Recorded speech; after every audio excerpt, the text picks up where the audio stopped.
Hey Raghunath, tell everyone about our Patreon community. Sure, Kaustubha. The Wisdom of the Sages Patreon community is an incredible online yoga resource. If you like the type of yoga wisdom and culture we share on the show, then our Patreon community is a great next step.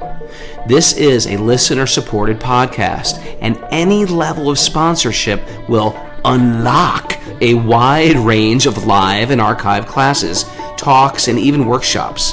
Raghunath teaches, I teach, and we have a host of other excellent teachers on topics ranging from yoga philosophy, asana classes, storytelling, Ayurveda, kirtan, cooking, meditation, and a lot more.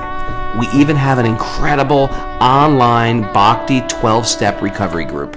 So if you want to check it out, go to patreon.com/wisdom of the sages. All right, let's get it on. Om Namo Bhagavate Vasudevaya. Om Namo Bhagavate Vasudevaya. Om Namo Bhagavate Vasudevaya.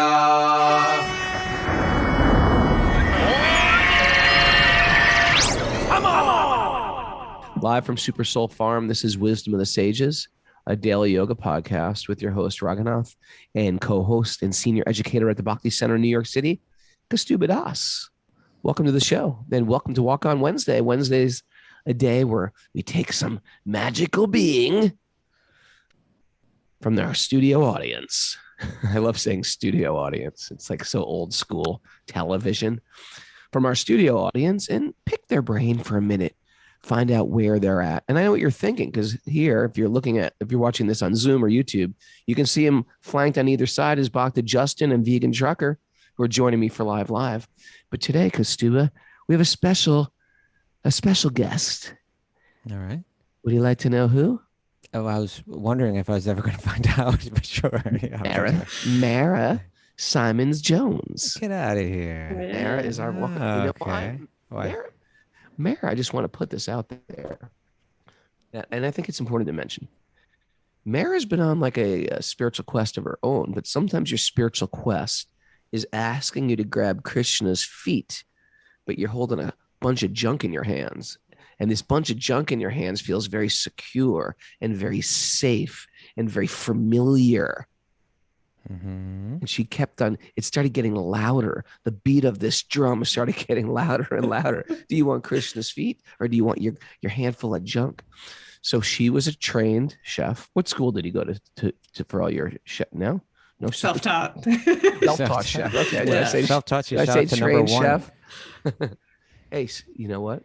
So was I was about to say Bob Marley. So was Jimi Hendrix. He was self-taught too. Okay.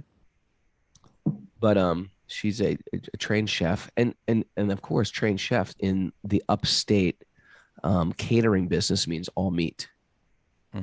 So she started getting into Bhakti. She started getting into this confrontation, like, wow, well, my whole business is based around meat. What do I do about this? You want to share a little bit how loud that started getting for you, like how you're processing all this? Mary. Yeah.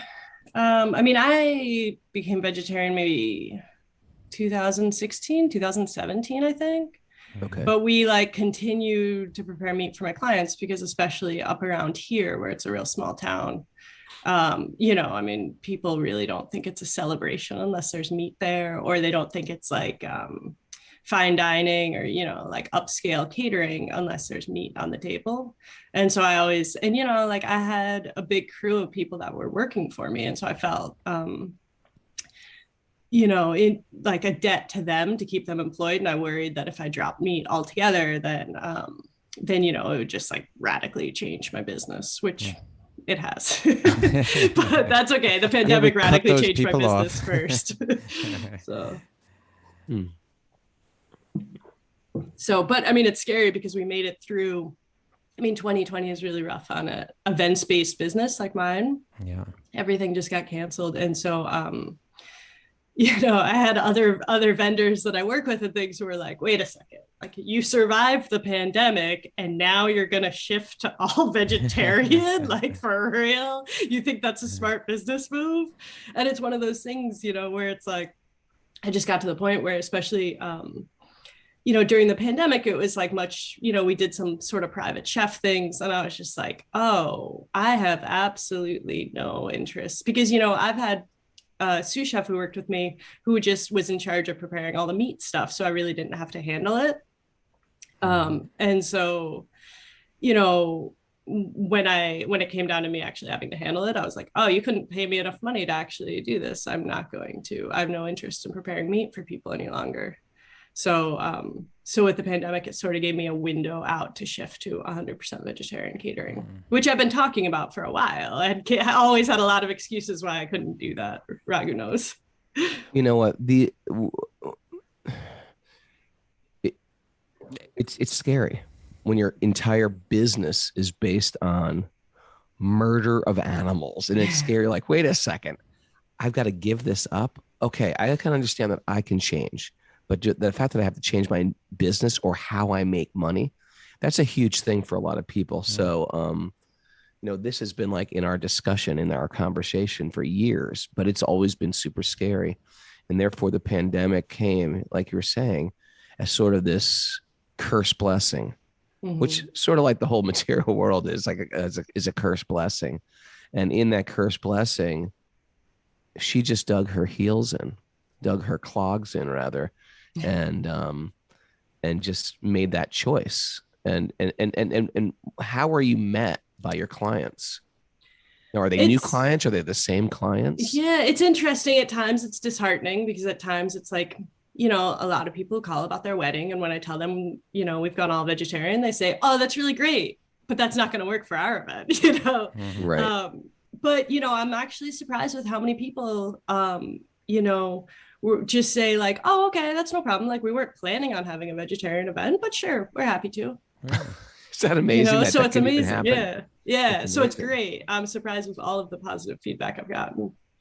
So nice. And so Simon's Catering, and we're going to try to figure out some way to do vegan weddings or vegan vegetarian weddings with Mara and Super Soul. We're trying to keep Super Soul through all this stuff I'm going through.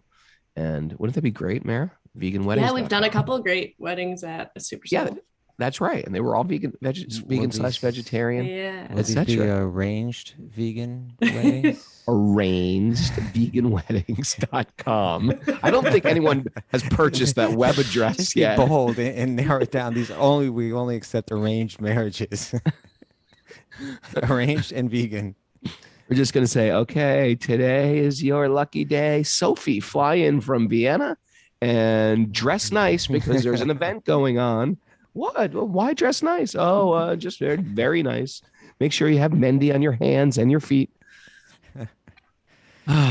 Anyway, I want to say congratulations. It was a huge step off of a cliff, Mara. And Krishna is just, he's like supporting you through that step into like, where am I going to step next? And I just feel like Krishna is reciprocating with your sincerity. Thank you. Yeah. And Mara, way to go. Yeah, it's impressive. And I'm really excited to see how your career unfolds. And it's not easy. And sometimes I find in my life that part of like the surrender to Krishna is like, I have no idea where I'm going to step next. Like I'm going to, and that at that time, you just sort of like, you say, you know what, I'm just going to step forward. I'm just going to step forward. That's where I'm going to step. And then it's, and following the Vaishnavas, the teachers, the stuff like that. As you move forward, Krishna's right there. And Krishna takes away that, makes that step appear empty. So we trust him a little bit more. And I see all your success. And I'm inspired by that surrender because it is a leap of faith. It's a huge leap of faith and everything's resting upon it. Other people's careers are resting on it. And I just want to like commend you for that deep trust and faith. And so congratulations. It's funny you mentioned that. I was just thinking that yesterday, you know, even as I was walking down the street, but it's like, you know, the life of the sannyasi, of the renunciate, you know, like the yogi who just like leaves family and wanders off to the forest. You know, a lot of that is about cultivating this mood of just dependence on God. Like, I don't know what, you know, wild animals are going to come up to me. I'm going to depend on God, you know. I don't know what the weather will be like. I don't know where food will come from. I'm going to depend on God. And then you see that God supplies, God provides. But like even as like say in married life and so on, it's like it moves in such a way like to put you in a position where you realize even though I've tried so hard to create just the right circumstances, ultimately I'm still dependent on God, for the health of my children, for the success of my business, for whatever. And sometimes he takes it away and makes you a little bit more desperate, but it seems like all life is meant to bring us to that point where we realize I'm really, in one sense, ultimately I'm very helpless. I like to think I'm independent and powerful, but ultimately I'm totally dependent. At any moment, just one little germ can wipe me out. Just like, and then and you take this deeper and deeper and deeper shelter. For a lot of people, I think that's hard to understand. It's a bit of an esoteric idea, but I think it's ultimately it's truth, and it becomes a very satisfying, divine kind of truth when one begins to kind of like live in that consciousness. I had this conversation with Rachel yesterday because she was asking about, the difference between bhakti for a grihasta, being married or a householder, and bhakti for a sannyasi. The sannyasi is like a swami, a renunciate. And in the bhakti tradition, because she was asking me like, okay, you're going through a divorce right now. Are you going to be a sannyasi now? Are you going to be grihasta? Are you going to be a grihasta right now? Are you going to? And I said, I'm in this process. Well, I didn't tell you this, Kaustubha, and I thought maybe today would be the day. Tonight at the Bhakti Center. And you're taking it with me. I found someone very special in my life. I wanted to make this public announcement. I found someone very special to me, and I can't say it more, but this person is like really breathtaking and wonderful. I think I have a feeling who I know. And wears a peacock feather in his hair, and he's charming and adorable and wonderful and little chubby. And he's very naughty, and I'm madly in love. The idea is we fall in love with Krishna first. We fall in love with Krishna first. That's a hashtag, right? That's a t-shirt, a hashtag, a mug, a tattoo. Fall in love with Krishna first. And then Krishna will work out the plans. He'll set the right people up or nobody. So I was telling Rachel, I was like, she's like, well, what are you going to do? I was like, I'm going to take a year and just think about and be a brahmachari and just see what Krishna wants from me. And then Krishna will make it very obvious. And in that obviousness, I'll do what Krishna wants. And how can we tell what Krishna wants? By the encouragement of your God brothers or God sisters, your community, your elders. What Krishna wants with me in my life. And sometimes Krishna has a plan for you. So if I say, well, I want to be a swami, I want to be a renunciate, Krishna might say, no, you need to be married, or vice versa. I might think, I think I just need to. No, Krishna wants you to be alone. And it's not that our mood is the real sannyas is not the order, is not the color of the robes. The real sannyas is I'm in this for Krishna. Whatever Krishna wants, that's what I'm going to do. I want to be a sannyasi because then I can be a leader and then people will respect me and then I can initiate people. Who cares? Krishna's got another plan. And the real renunciation that's taught in the Gita is not that I'm going to fast and sleep on the floor. The real renunciation is I stop doing stuff because I want to do it. I do it because Krishna wants me to do it. And that's going to come to everybody, no matter what social order they're in. You could be single. You could have a whole bunch of kids. You could have you can be ready for renunciation. You could be a forest dweller. But there is going to be a loud voice.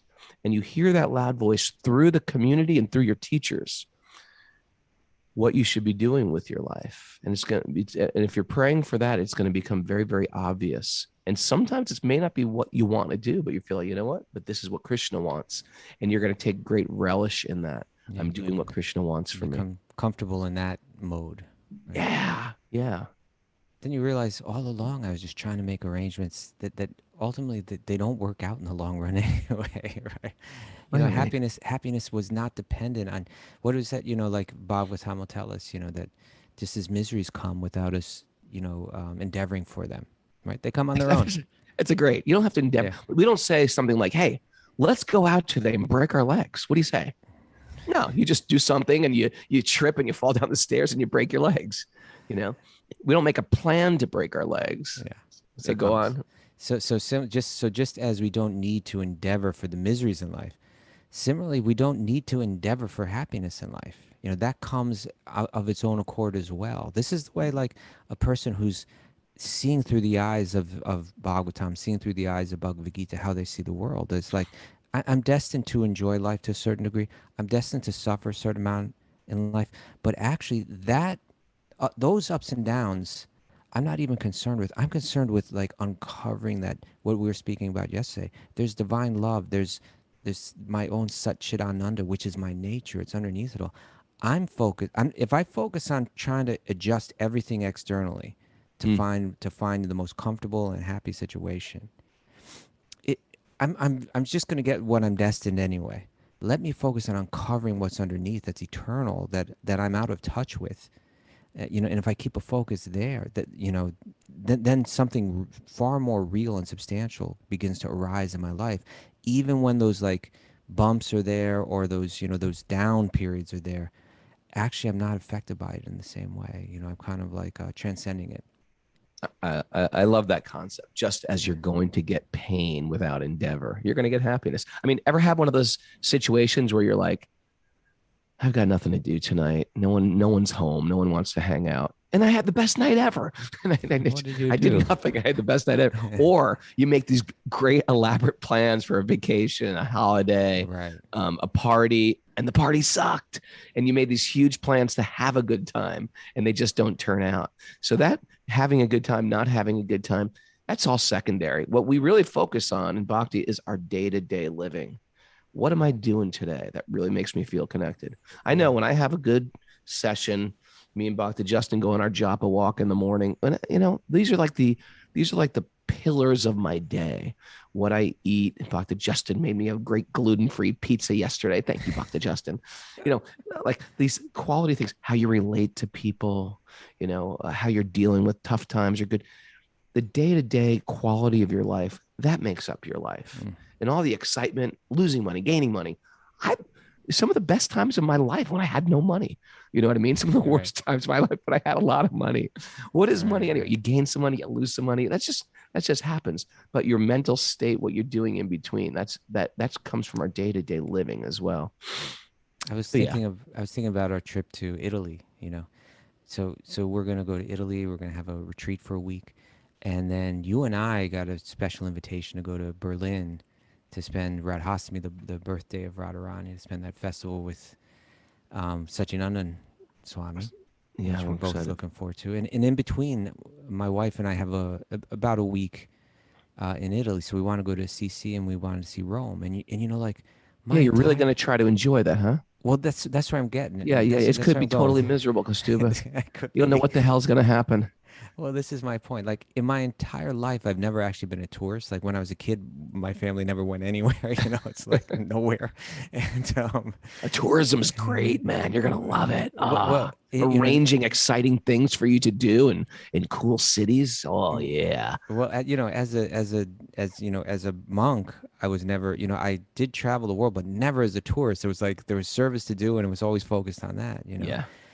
And I realized this week is actually that week in between is actually the first time I'm actually like a tourist. Like, I'm actually there to see this place. And like Italy, you think, okay, well, the food, and there's some kind of romantic atmosphere or something like that, and I realized, I eat a good meal. Like, every meal that I have is like prepared with love and devotion. It's prepared well, and it's tasty, Really? and it's nutritious, and it's satisfying.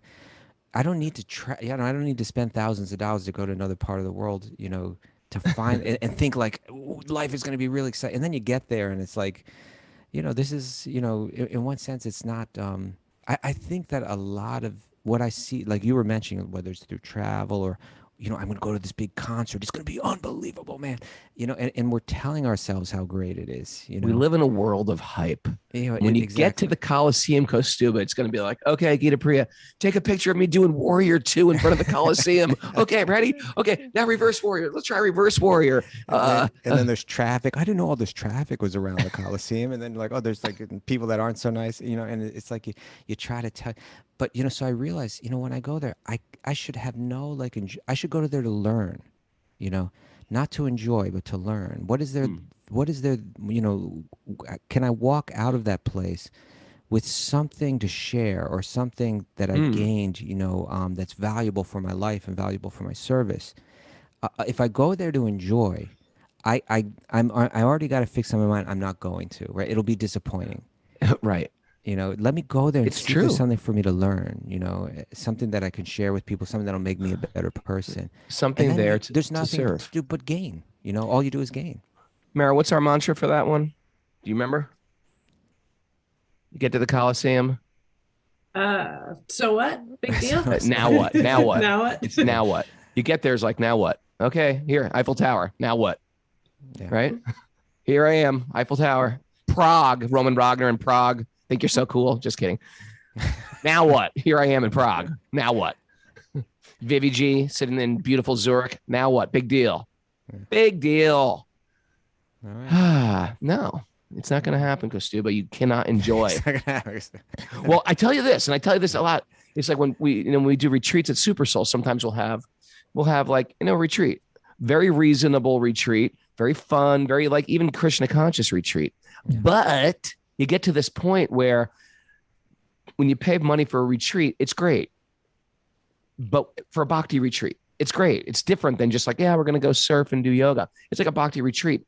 But there's something even more fun when people go with no expectations and they have these seva weekends where we just do work. It's not because when you're going for a retreat, even a bhakti retreat, there's this concept of like, okay, I'm going to enjoy this retreat. Right. Whereas if you go with this feeling of, I'm just going to do service at this retreat, it's exponentially more liberating and freeing. Isn't that crazy? It's counterintuitive, but it's the truth. It's counterintuitive, but it's expectations make us suffer repeatedly again and again. There you go. Just let go of those expectations. Just try to serve. Yeah. Just try to learn. Just try to become a better human being, a better servant. I think Kaustubha should meet with the Pope. Do service. Learn from his wisdom. Okay, I want to meet the Pope. Let's see if we can make that happen. I think Kaustubha should become the Pope. I don't want to become the Pope. I don't want to be the Pope. All right. What do you say we dive into some nectar niblets? Okay. Some little nibbles. What chapter are we on? Okay. Canto 3. Canto 3, chapter 21. So anyway, I just want to close out by saying, Mara, good job. Thumbs up. We love you. We appreciate all that you do. And we're excited to see me and Justin Vegan Trucker, Mara, Mallory. We're all going down for a New York City road trip today. To serve.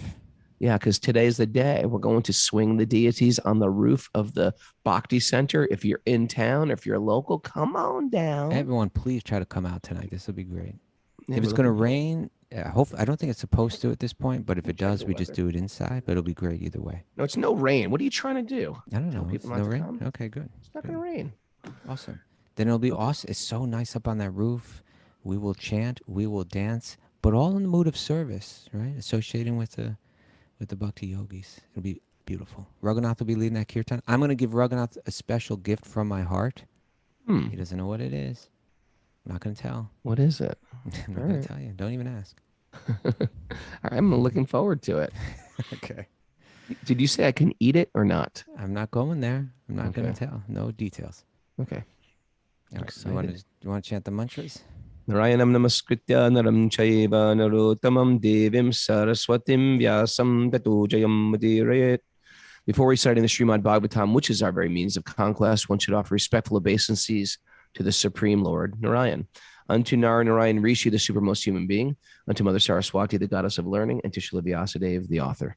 Nasta prayesha badreshu nityam bhagavat sevaya bhagavati uttama shloke bhaktir bhavati naishtaki. By regular attendance in classes in the Bhagavatam and by rendering service to the pure devotee, all that is troublesome to the heart will become eradicated, and loving service to the Supreme Lord, who is praised with transcendental songs, will be established as an irrevocable fact. Om Gyanathmarandasya Gyananjana Shalakaya Chaksurun Minatam Yena Tasmai Shri Gurave Namaha. I was born in the darkness of ignorance. My teachers are opening my eyes with a torchlight of knowledge. I offer my respect at their lotus feet. The lotus feet. Okay, we're reading from Where are we? Canto 3, chapter Mara. Chapter 21. Chapter Text 21. number 13. 13. Read away, Text Raghunath. number Read away. 13. Now we have the sage Kardama Muni. He's been doing yoga for a very long time in the jungle out there. Welcome to the jungle. Kadama Muni in the jungle. Actually, we're going to hear later in this chapter, we're going to hear a description of the place. Do you know where he was, Raghunath? Kadama Muni? No. Yeah. Where? He was by a lake called Bindu Sarovara. Oh, where is that? Do you know what that means? Bhubaneswar? Bindu Means like a drop. Yeah, a drop or a tear. Bindu Sarovara, yeah, it's in Orissa. It's near Bhubaneswar. That's right. And so he's been meditating there in that jungle for a very long time. And then the object of his meditation appears before him. And that is Lord Vishnu. He's floating on down on his bird, on Garuda. And he's more brilliant than the sun. The vision of him is just incredible. We heard yesterday about what he looked like, what he was wearing, and so on. Now he's offering his prayers. I'm interrupting to this program right now to tell a pastime that we read in Sweet Baby Krishna last night. Can we? Right. It was Lord Chaitanya. If I say no, I'm going to tell him anyway because it's a good story. Right. Lord Chaitanya's guru, his guru's guru, his param guru, his grandfather guru, was wrapped in ecstatic joy. And he wandered into Vrindavan, lost. And he's like losing his senses, losing his mind. He just stops eating. And he's just wrapped in love of Krishna. And he just has to sit down at the side of Govardhan Hill. And he's sitting there and he's just starting chanting japa, chanting japa, chanting japa. And all he can think of is Krishna. And out of nowhere, now this isn't a long time ago. This is like the 1400s. This is at the same time, maybe 70 years later, maybe Columbus 13. starts. Yeah. 1300s, maybe. Okay. It's maybe because, right, he was a couple generations back. Yeah. 13, 14. Yeah. 13. Okay. So it's sort of like 100 years later, 70 years later, Columbus is sailing the ocean blue. So here is Madhavendra Puri sitting there, and a young, beautiful child comes and he sees him. He says, I bought you a little lota of milk and I want you to drink it. Why are you fasting anyway? Why are you fasting? No one fasts here, right? No one fasts in this town. I want you to drink some local ladies saw you fasting and they saw you come here. You need to be taken care of. I want you to drink up this milk. And then he was a little shocked. And he said, who are you? He says, oh, I'm a cowherd boy in this town. I just take care of the cows. I'm going to come back and take this pot later from you. And so then he drank the milk and he sat, and the milk was incredibly powerful. And he just started chanting and chanting and chanting, and he dozed off. He fell asleep sort of light. He was been up just wandering around in ecstatic bliss. And then in that, and he had one of these dreams. And that boy, that same cowherd boy came in the dream and said, I'm Gopal. I'm the lifter of Govardhan Hill. And he goes, welcome to my village. He goes, I've been buried in this forest. And I want you to get all the village people and get machetes and choppers and loppers and shovels. And I want you to dig me up. And he goes, I'm very hot from being buried for many, many years. And I want you to establish me on top of Govardhan Hill and build this temple for me. And I will give darshan to everyone. And I will bless all the Brahmins and all the devotees who come. And then I want you to cook me a very special feast. And he woke up from this trance and he's like, oh my God, that little boy yesterday, that was Krishna appearing to me. And then he gathered all the local people and they started getting like all these various tools and they went into the bushes and they unearthed one of these ancient deities of Krishna. By the way, this is still happening. They're unearthing deities all the time in India. You know why I know? I follow all this stuff on Instagram. Just like last year, they unearthed these gigantic monolithic Nandi cows that were like in the ground. They don't even know how old it is. They're unearthing Shiva temples. It's all there. It's like if you dig in Rome, you're going to dig up stuff too. India's the same way. So they established this deity. This became a very, very famous deity. This is the Srinath deity, also known as the Gopal deity. And he's got his finger up in the air, his left hand of his left finger lifting up Govardhan Hill. And you can still see this deity. This deity was brought to Mara. Do Do you remember anything from yesterday? Nathwar. Nathwar. So Nathwar is like the doorway to Nath, the doorway to the Lord. And me and Kaustubha love that town, Nathwar, right, Kaustubha ji? You have some Nathwar pastimes? I've only been there once, but I had a great time while I was there. Oh yeah, this place is, you lose your mind. Huge suites. Huge suites, and people, their bhakti is like coming out of their skin, and they're just like, you go into that temple, and it is like a madhouse of devotion. I can only describe it as transcendental chaos. People are just screaming and throwing coins at the deities, and the pujaris are, gently, but sort of like beating people back with like soft towels, like back. It's actually crazy like that. Me and Paramananda and Sachi Sutta when they were young men, but we've gone there a few times on pilgrimage too. You just anyway, want to share that. I just wanted to share that because sometimes Krishna appears. It was because Krishna appeared, Vishnu appeared to Kardama Muni. Okay. So I was thinking how like Madhavenja Puri, I was thinking how we've been reading, Krishna just appeared to him personally, and then also in his dream. Right. So that like dream-like state in the transcendentalist almost becomes like your lifelike state. It's not just like Krishna is just in the sun, in the sunset. Krishna is there also. But for these liberated souls, all of a sudden he comes face to face to you. Well, that's like that's what's going to happen to Kardama Muni. I find this interesting. This is a question I think we should ask some Bhagavatam scholar. We'll get Amarendra back here, something like that. But what's going to happen is Kardama Muni is going to have his darshan of Lord Vishnu, and then he's going to tell him what his desire is.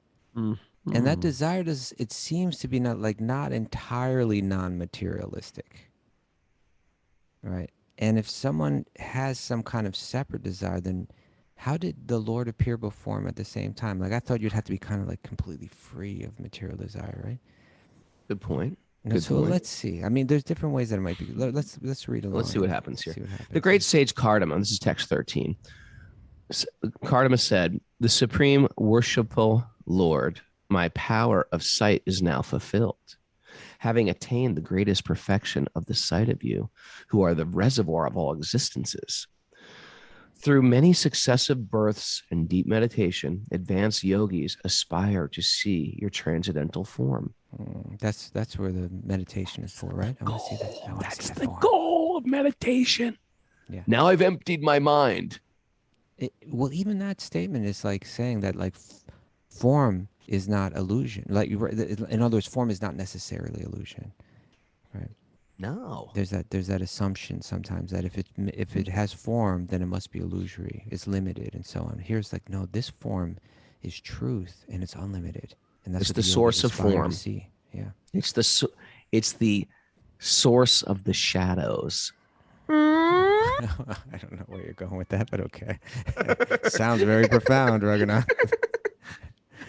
That Raghunath's next audiobook, The Source of the Shadows, will be released on Kindle next month. Source of the Shadows by Raghunath. Okay. The lotus feet are true vessel to take one across the ocean of mundane nations. That is the name of a good band. Well, we're mundane nations from Harrisburg. We're ocean of mundane nations. Ocean of mundane nations. But that statement just backed up what you said earlier, Raghunath. All you're talking about, what Mara went through. Right, your lotus feet are the true vessel to take one across the ocean of mundane nations. In other words, I recognize I just need to hang on to something here. This world is like an ocean, right?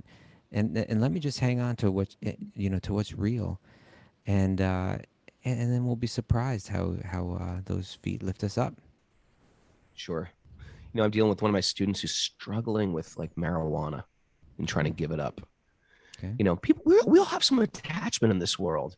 And he's just like, every time something comes up, it's that halt. What is that? Hungry, angry, lonely, tired. So there's some like issues going on in the material world. And he's just like, I said, every time you got an issue, you just got to reach out to me. He's just one of these devotees that I counsel. Does he chant regularly? I'm not quite sure, actually. Yeah, I think he does chant regularly. Yeah, he chants regularly. But all that stuff will come to the surface and it leaves you in a fork in the road. Am I going to go to my go-to thing, right? Mm-hmm. Or am I going to just take that leap of faith? That's where we're going today. Take a leap of faith. Take a leap of faith and say, you know what? Today is you, Krishna. I was going to go there, but today, you. Mara took that leap. Matter of fact, it's not like you take the leap and then you're like, now I'm a pure devotee. Look at Mara. She's like, now I'm pure. No, now you get another. Krishna gives you forks every step of the road. It's not just one fork and you're there. I've surrendered. Now I'm God conscious. No, you're going to get that fork in the road every moment of every day. And you got to choose Krishna. You got to choose Krishna. This is You got to good, choose Raghu. Krishna. You know what you're explaining? Because everybody talks about like living in the moment, right? But you're explaining actually how it works, right? I'm not striving to get some goal for my happiness that's in the future. I'll accept what this moment brings to me right now, and I'll do it for God, right? I'll do it without selfishness right now, whatever it may be. Yeah. That's living in the moment. I never buy this whole thing of like, I've surrendered and now, I mean, there is a feeling of joy from your spiritual life for sure, but it's not like I've graduated. Now I'm there. Now I'm Jesus's. I get that. No, That doesn't mean there won't be struggle and there won't be choices we're going to have to make, or whether it's Jesus or like this. I reached enlightenment when I was doing this and all this. You hear this so much. Yeah, I reached enlightenment. I just sat there and all of a sudden I was like, yeah, I'm God. No. It's a step-by-step process of regularly choosing God over Maya. Something's arising, right, in the heart or arising in the consciousness that's kind of gradual. And as we're learning to navigate all the ups and downs and all the curveballs that get thrown at us, right, because we're surrendering, this is like, it's rising in the heart, a feeling of contentment, a feeling of satisfaction, and gradually, that opens up for feelings of real affection for God, real divine affection that ultimately, that full love arises. It's like we read yesterday about how it's like the sun arising, right? How that true nature of the soul is there, Krishna prema is there, and it'll rise. But you watch the sun rise, just a little bit comes up, a little bit more, a little bit, but it's coming, more and more is coming, Yeah. And when you're on that path of bhakti for real, and that means becoming humble. It means taking direction from people that have, that have walked that path before, placing some trust in, taking that leap of faith that you're talking about, letting go of those things that are, ultimately unhealthy for us, realizing I can be happy without them. Then this is gradually rising up. Then the next curveball comes at you, whatever it may be, and life is going to throw us all kinds of ones. But when it hits where it would have sent us into desperation or depression or deep anxiety, we're feeling like, that I get it.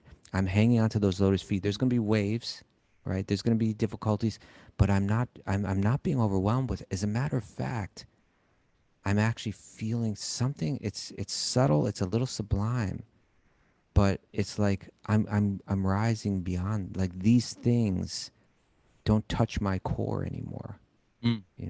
They're somehow not able to penetrate, penetrate that divine consciousness, which is gradually rising in me.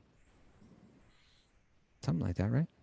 You're beautiful. I was trying to think of a good analogy for your analogy, but I'm going to just leave it with your analogy. Let's just leave it with your analogy. Okay. All right. We only read one sentence of text 14 here. Your lotus feet are the true vessel that take one across the ocean of mundane nescience. Only persons deprived of their intelligence by the spell of the deluding energy will worship those feet with a view to attain the trivial and momentary pleasures of the senses. Worship Krishna, worship God for something, which even persons rotting in hell can attain. However, O my Lord, you are so kind that you bestow mercy even upon them. So now that was a setup verse, because now he's going to say, I'm like that. I have a desire. A desire, besides apparently just like certain. Do you know what his desire is, Raghunath? Cardamom. Yeah. No. You sure? Think about it. Children, progeny, wife. There you go. There you go. Yeah, they wanted a girl. Please send me a girl. Text 15. Prayer before. That was your original prayer, right? You're like Cardamom. Maybe I'm Cardamom. When you were a kid. Therefore, desiring to marry a girl of a like disposition, who may prove to be a veritable cow of plenty. That doesn't sound flattering, but it's a You, it's a my compliment. dear, are a cow of plenty. You're a beautiful cow. Do not use this in America. This example Does not translate. you are in my who may prove to be a veritable cow of plenty in my married life to satisfy my lustful desire. He's going right. Okay. I too have how Here, romantic. lustful just means, I think he just means not necessarily sexual desire, but his desire for something other than God. My desire to have to satisfy my lustful desire. I too have sought the shelter of your lotus feet, which are the source of everything. For you are like a desire tree. Now this is interesting, right? He says the source of everything, but if you look at the Sanskrit for that, the word used here is ashesha moolam, right? Ashesha means of everything. And moolam means, what does moolam mean? The root. The root, right? You are the root of everything. That's a subject we talk about here a lot, right? That, there's a tree that has its roots, and then there's so many leaves, but there's one root, right? There's one center of that tree. And when you water that root, every leaf gets satisfied, right? Every leaf gets nourished. You connect with every leaf. And so here, this great yogi, he's realized this through his meditation, right? This isn't just like some kind of theory he's putting out there, but he's focused his mind on that root. And now the result of that is kind of blossoming and flourishing right in front of his eyes. But I really like that term, Sheshamulam. Yeah. I think of a better way to word this would be like, or to understand this is like, especially with men who are like driven by lower passions, the spouse becomes a way that they can just say, this is my person. This is my connection. This is my grounding, and for most men, it's really rare. We live in a very peculiar society where some men took sannyas, became swamis at young ages. Radhanath Swami, that's a very unique thing. It's not a normal thing whatsoever. Usually sannyas, or that stage of renunciation, happens when you're like elderly. But because our guru's guru had to establish a society of elders, young men became sannyasis. And it's practically speaking unheard of. So for a man to be married is a very normal thing, and to be single out there in the world, instead, it's hard to control the mind, because everybody becomes every woman out there. It's hard to be friends because you're looking at them as options. So it's very easy when you're married, say, this is my wife, and the conversation ends right there with your mind, and it assists you on your journey of self-realization. And for a woman, they have their own ways of how they look at a husband, but sometimes both men and women feel a little unsettled, single. Mm-hmm. But we cultivate with that the entire time that still don't make them your God. Still don't make your spouse your God, Yeah. Doesn't mean if our spouse dies or leaves us or whatever, we're not going to be a little shaken up. But at the same time, they can't be your God. And we're like preparing ourselves ultimately to understand, like, even this person that I take shelter in to feel grounded in, I don't own them. I can't own them. Ultimately, it's me and God.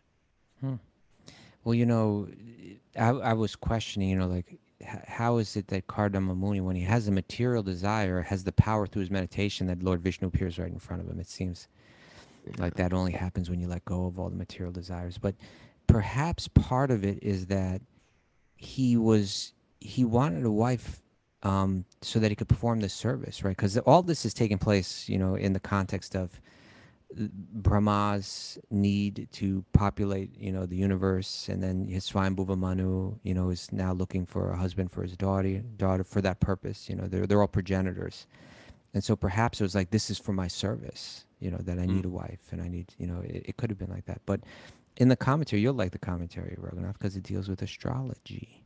Here, this We're on 13 or 14. I'm lost. We are on, I think, 14, right? The number 15. We're on 15. 15. All right, but you want to read the first paragraph of this? Yeah. In spite of his condemning persons who approach the Lord for material advantages, Kardama Muni expressed his material inability and desire before the Lord by saying, Although I know that nothing material should be asked from you, I nevertheless desire to marry a girl of like disposition. The phrase like disposition is very significant. Formerly, boys and girls of similar dispositions were married. The similar natures of the boy and the girl were united in order to make them happy. Not more than 25 years ago, and perhaps it is still current, parents in India used to consult the horoscope of the boy and the girl to see whether there would be be factual union in their psychological conditions. So interesting, isn't it? These considerations are very important. Nowadays, marriage takes place without such consultation, and therefore, soon after the marriage, there is divorce and separation. Formerly, husband and wife used to live together peacefully throughout their whole lives, but nowadays it is a very difficult task. Yeah, but it's interesting. Welcome to Kali Yuga. We've been waiting for you.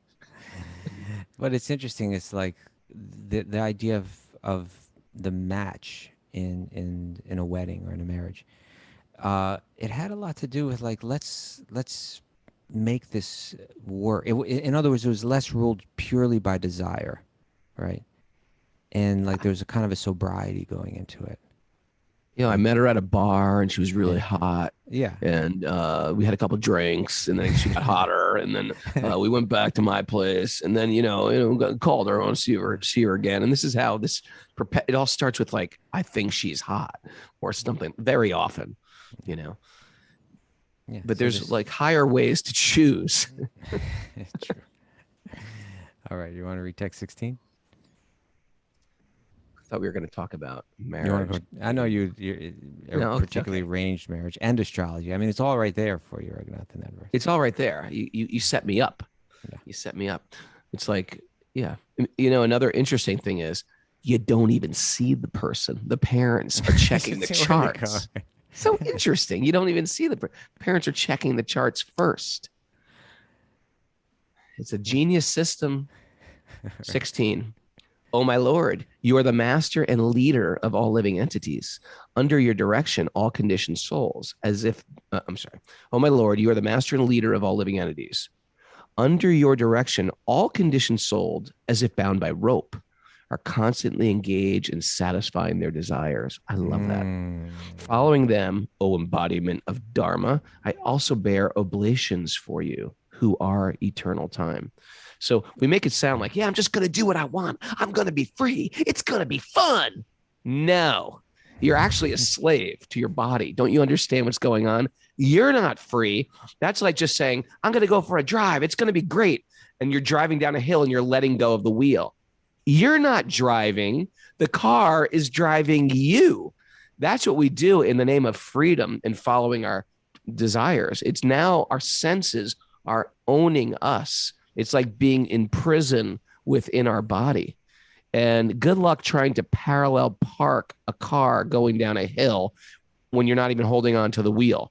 You can't do anything significant in your life when your senses are uncontrolled.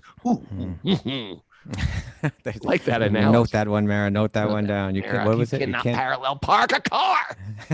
Letting go of the wheel. So it says under your direction, and that's referring, from my understanding, when I read that the Paramatma in the heart, right? We make a decision. I don't want to connect with that root. I want to be independent of that root.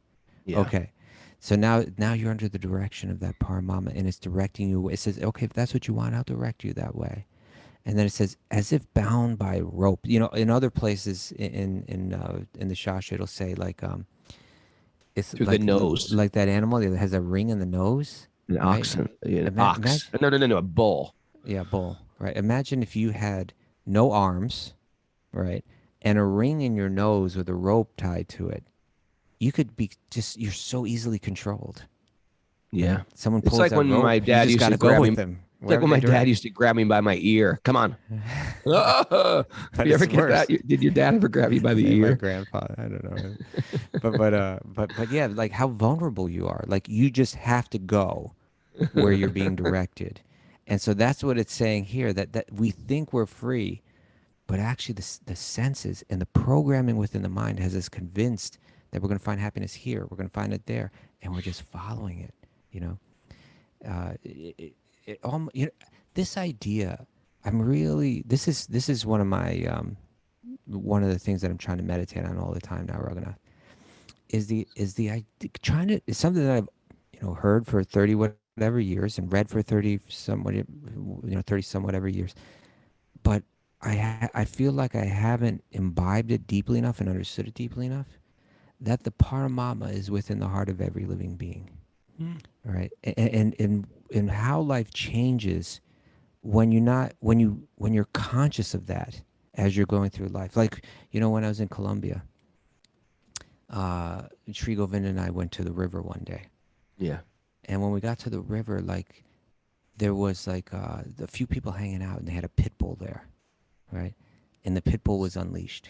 Oh, sounds like a picnic.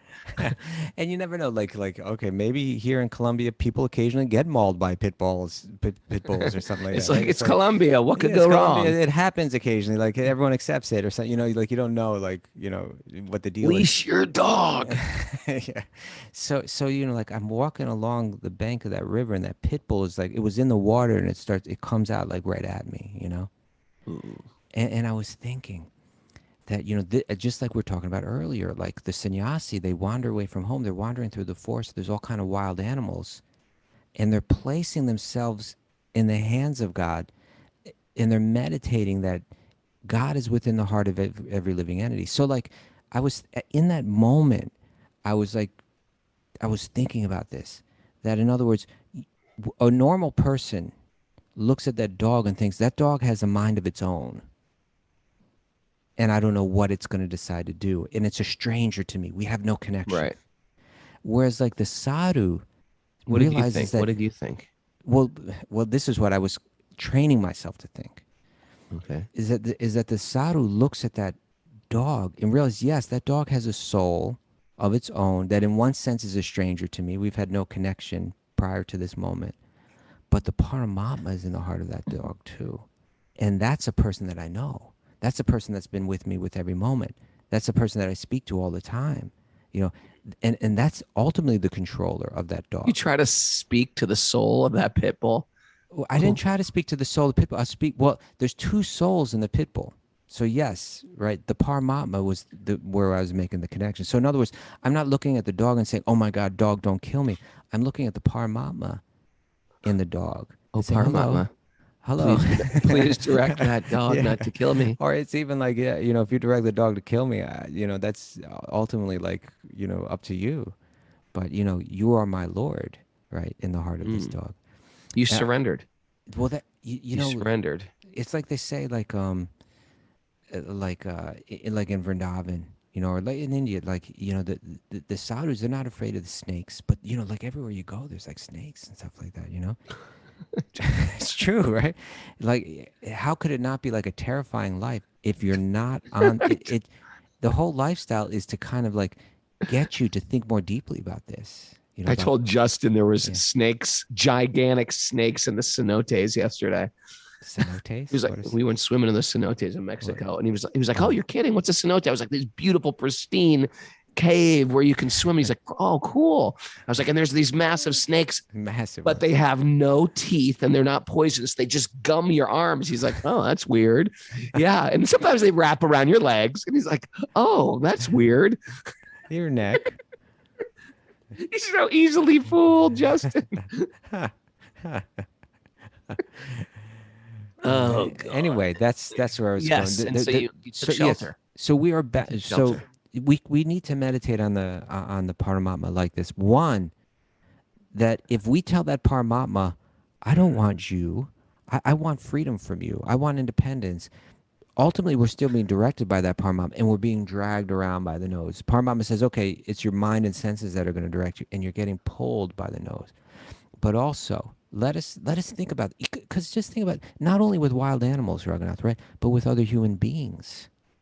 If when I relate to you, I'm not seeing just you, but I'm seeing also the soul, the Paramatma with you, the soul of all souls, the soul of the universe, the soul that's also in me, in you. We really have, how will that transform my relationships with every living being? if we think about that deeply, if we meditate on that, if we behave with that consciousness, it transforms everything. And I think that's really what makes the difference in like who the sadhu is, right? It means I've let go of fear, right? I've let go of my material expectations out of every living being. And I'm standing before God like I'm standing before the altar when I'm standing before anyone. And all this talk about the body being an altar and sacred and this and that, it stops being just like words and becomes something very tangible, very substantial in one's own life, in one's own heart, and in how people will perceive you. They'll pick up on that. They'll realize this is someone different. This is someone special, and your whole life begins to change. Kaustubha, I mentioned this on the Sweet Baby Krishna last night, but I saw this sort of scary meets like devastating meets like sort of like beautiful post about this, all these horrors that are going on in Afghanistan. But there was like a Hindu, it's heartbreaking. There was this devotee there. I don't know. He was just like a Hindu worshiping Thakurji, his Lord, his deity. And he made this statement that said, I am here This was in Afghanistan? In Afghanistan. He's got like a Hindu temple. And he's like, I am here to serve Thakurji. And if they want to kill me, I'm okay with that. Like there was like a fearlessness. If they want, as long as I can die serving Thakurji, meaning serving my Lord, I'm okay with that. If that's how they want to take me, like if that's how Krishna wants me to go, then that's the way I'll go. It is a boyum. It is like the highest thing. It's everything that we are. It's everything that like is like the root of our material existence is this deep woven fear that I can lose my body. You're liberated from that. You're like, oh, it's okay. You can kill me. I'm going to be imagine worshiping Krishna here. It's something that we should probably talk about, but like what's happening there is it's so heartbreaking when religious fanaticism takes over and how dangerous it becomes. Yeah. And for someone that's a Hindu in Afghanistan with the Taliban taking over, you can imagine the danger that this person's in. And to have that fearlessness, in my mind, it means some realization, maybe in this person's case, a very deep realization that it's like he's surrounded by pit bulls in one sense, people that, that have the power now, to tear him apart and who have like a well-articulated hatred for what he's all about. And we have some people listening to the show today that are from countries where this would not be tolerated, but they do it. Sure. They risk their lives to hear and to give spiritual life. And someone could say, well, what's the difference between your religion and their religion? Sanatana Dharma is not of a religion. If it's not, Sanatana Dharma is to learn how to love every soul as we evolve. We don't think like, now our group's got it and your group doesn't have it. As we evolve, we start to learn to love everyone. That is the fruit, and that is the way you're advancing, is because you're no longer seeing others as others. You're seeing them as brethren, as kindred spirits, as the circle goes around all of them. You relinquish hate. You relinquish even hate from the people that are killing you. That's an evolved state of being. It's not just like, I'm going to kill everybody that's different from me. So you're either going to surrender to my God or die. No, that's just hate. That's like a hate crime. And you can call it religion, but what it is just a group of hate. You're cultivating hate and you're getting more hateful with everybody that's different than you. Okay. Why don't we end there today? We're going to see if Mary's got any. Let's leave it with hate, everybody. Let's end with hate. Let's end there. Good morning. Oh, is it time already? Oh my God, it's 6:03. Overtime. It's overtime. I'm sorry for ending on hate. Mara, do you have a takeaway for us? Lift it up. Lift us higher, Mara. We've got to take the leap of faith and depend on God. Yes, Mara took that leap of faith. The real sannyas is to follow Krishna's orders. Ooh. Happiness and miseries come without any endeavor. Yep. We live in a world of hype. We live in a world of hype. You're at the Coliseum. Now what? Now what, Kaustubha? I don't know. We're going to find out. That's a T-shirt they could sell at the Coliseum. I'm at the Coliseum, now what? And then on the back is Warrior 2. Picture of Kaustubha doing Warrior 2. Okay. Expectations make us suffer repeatedly. Yep. Got that. Every moment of the day, we get a fork in the road and can choose Krishna. Yeah. Divine consciousness is rising within us. You can't parallel park if you aren't holding onto the wheel. There you go. Rolling down a hill. Thanks very much, See you everybody. tonight at the Bhakti Center. Everybody come out. Everybody come out. Vegan Truck. Come meet Vegan Trucker. He's signing autographs. Bhakti Justin will be dancing and singing to his and our heart's content. Hey, are we going to broadcast it live for Patreon members? Could Justin put it on or YouTube. Mara or someone pull that off? Instagram. And Mara's like, okay, Mara's I can like, do it. No, Mara's going to be leading the kirtan tonight, dancing and singing and ecstatically. Let's try to do that, spinning right? in the circle. It's 7 p.m. Eastern time, live on Patreon. We will try to broadcast live the Swing Festival from the rooftop of the Bhakti Center. Yeah, I should put on Instagram live too. What do you think about that, Justin? Thanks everybody for joining us. We got a beautiful bunch of people here. Thanks everybody for joining us yesterday for Sweet Baby Krishna. If you want to join Sweet Baby Krishna, shh, the kid's sleeping. If you want to join us for Sweet Baby Krishna or anything that we do, if you want to just support what we're doing, go to patreon.com/wisdom of the sages. It's community supported podcast. You're our community. Thanks everyone for joining us on Zoom. I love seeing people on Zoom, getting to know them. And also, you know what's going to happen today. We're going to see people who are on Zoom that we've never seen before. When we go to Italy, we see people we've never seen before. We see these faces, and then we see them in person. We're like, you don't look anything you look like on Zoom. Everyone's got like a different Zoom face. Ever notice that? Different Zoom. Or they're shorter. You know, Zoom. I got a great Zoom filter. Makes me look much more beautiful than I actually am in real life.